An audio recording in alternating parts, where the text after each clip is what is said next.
Halo siswa kelas 5 dimanapun berada, semoga dalam keadaan sehat selalu. Kita kembali bertemu dalam pembelajaran tematik. Kali ini tema yang ketujuh, subtema yang kedua, pembelajaran ke-1. Baik, kita langsung saja.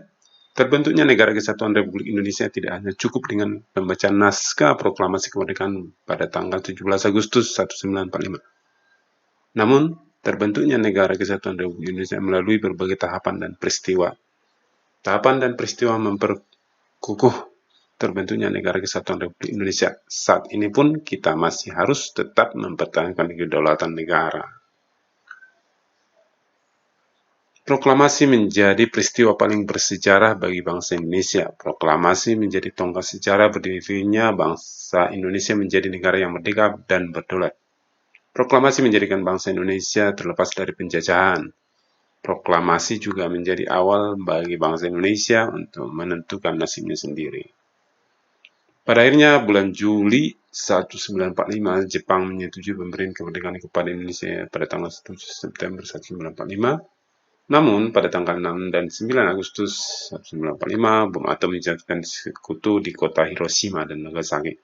Peristiwa itu mendorong diubahnya tanggal pemberian kemerdekaan Indonesia menjadi 24 Agustus 1945. Kemudian, pada tanggal 15 Agustus 1945, Jepang menyerah tanpa syarat kepada sekutu. Akibatnya terjadi kekosongan di Indonesia.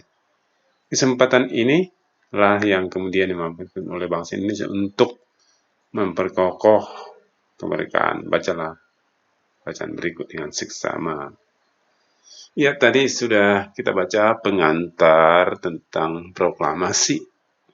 Proklamasi adalah peristiwa yang sangat bersejarah untuk bangsa Indonesia.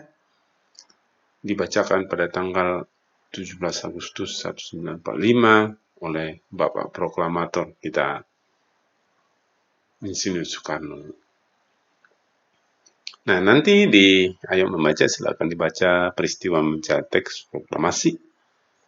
Dibaca dengan teliti, karena inilah sejarah tentang proklamasi itu. Baik, dibaca. Oke, nah ini adalah teks proklamasi. Proklamasi, kami bangsa Indonesia dengan ini menyatakan kemerdekaan Indonesia.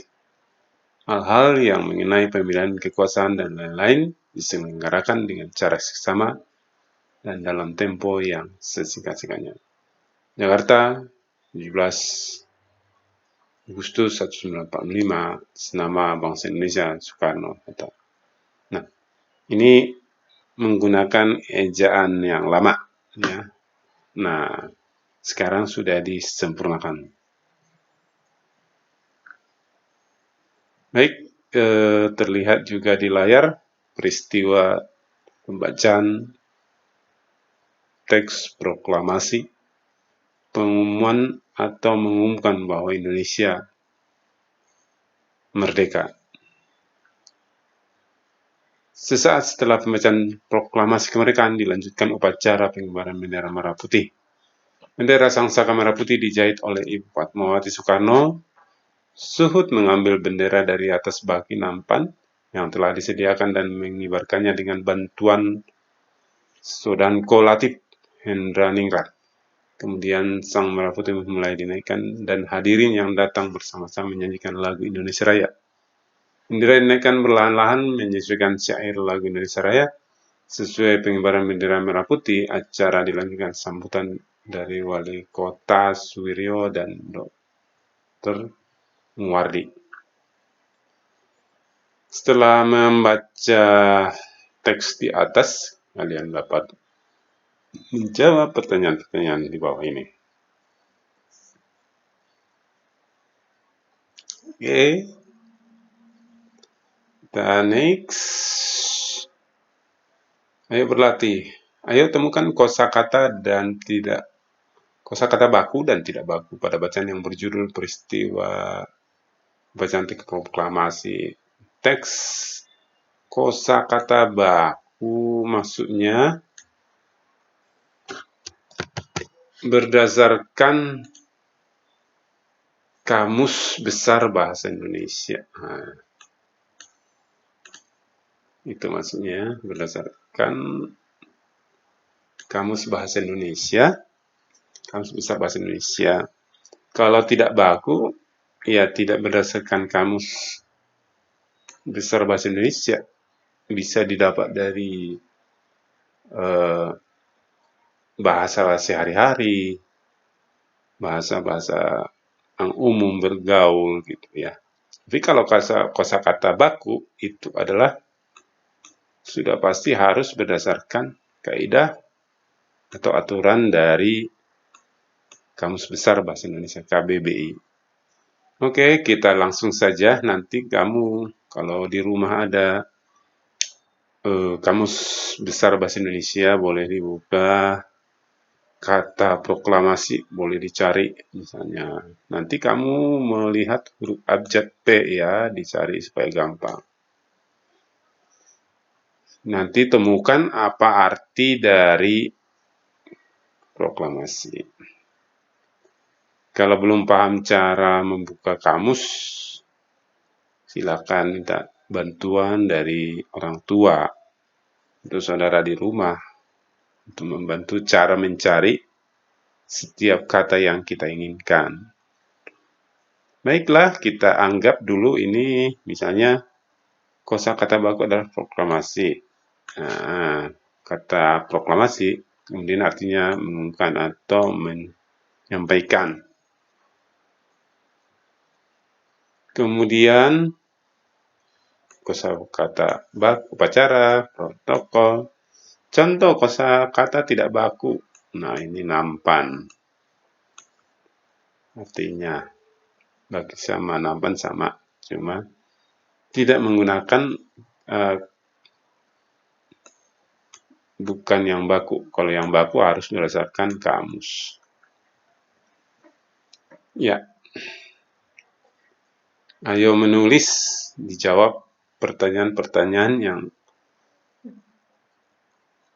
berasal dari bacaan sebelumnya.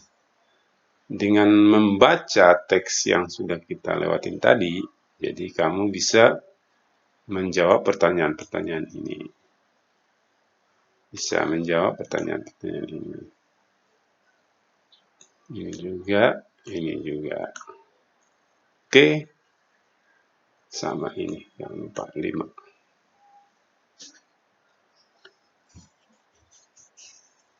Kita next saja. Oke, baca. Kalor, mengubah suhu benda. Kalor didefinisikan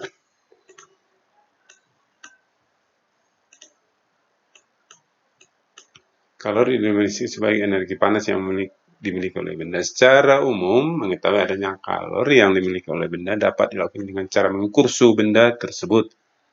Jika suhu benda tinggi, kalor yang dikandung oleh benda juga besar. Sebaliknya, jika suhu benda rendah, kalor yang dikandung oleh benda juga kecil. Kalor yang dimiliki oleh suatu benda bisa berubah-ubah, bisa naik, bisa juga turun karena kalor dapat berpindah dari suhu tinggi menuju suhu rendah. Ingat, perpindahan kalor dapat berpindah dari suhu yang tinggi ke rendah, suhu rendah. Oke, ingat itu. Kemudian ada percobaan nih. Oke. Antara air panas dengan air dingin dicampur, tentu jadi hasilnya hangat ya, hangat.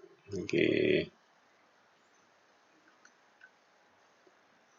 Oke, di rumah juga bisa kamu melakukan percobaan ini, tapi tetap dibantu oleh orang tua karena ini menggunakan ada kompor ya, harus hati-hati. Kalau tidak ada orang tua atau orang dewasa jangan dilaksanakan. Ada alat cerek, ada kompor, ada air, sama hanya mengerebus saja, mengerebus air ya. Nah, nanti kamu bisa menjawab pertanyaan-pertanyaan yang ada di buku ini melalui pengalaman kamu atau hasil percobaan, bukan percobaan ya, latihan percobaan tadi. Bisa menjawab pertanyaan-pertanyaan ini. Oke, ya, sudah mengamati. Lalu ini, ayo amatilah peristiwa-peristiwa dalam kehidupan sehari-hari yang menunjukkan adanya perubahan suhu benda yang menyebabkan kalor. Identifikasi ditandain ya dengan cara menuliskan perubahan suhu benda yang disebabkan oleh kalor pada tabel berikut. Peristiwa perubahan suhu karena kalor bisa contohnya besi yang dibakar akan menjadi panas. Saat memasak air, maka air akan menjadi panas. Saat siang hari, tubuh terasa panas jika berjalan di bawah sinar matahari, terasa panas ya. Nah, itulah peristiwa perubahan suhu karena kalor. Ya, seperti itulah pertemuan kita di pembelajaran pertama ini dari subtema kedua. Semoga bermanfaat. Kita ketemu kembali dalam video berikutnya. Sampai jumpa.